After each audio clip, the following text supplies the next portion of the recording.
عمران خان ابل ورځ صفا الفاظونه کې وویل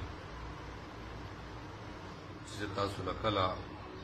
کال درکم تاسو به راوځئ، لہذا د هغه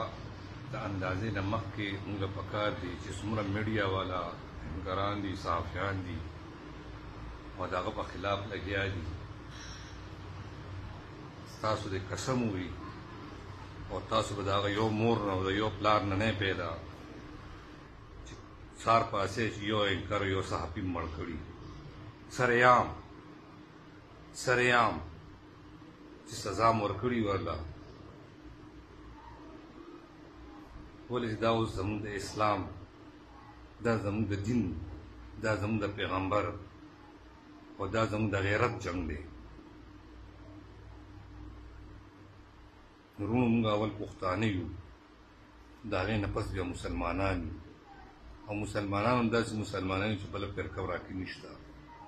نو ستاسو د قسم ووایي چې وروره او خویندو څومره چې چا اختیار رسي پاسې، او دا هغه وخت دی او دا د شهادت وخت دی، په دې کې تاسو خپل ځان که شهید هم کړئ نو شهیدان نه یې.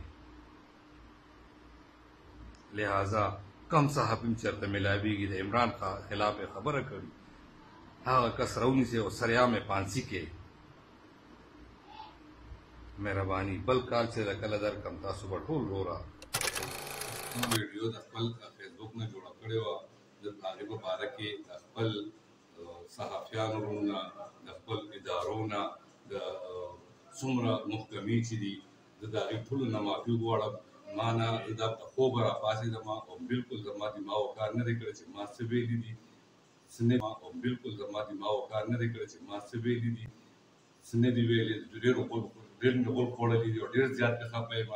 آینده نه به زه داسې نه ویډیو جوړوم، نه به زه داسې خبره کوم، نه به زه داسې حرکت کوم.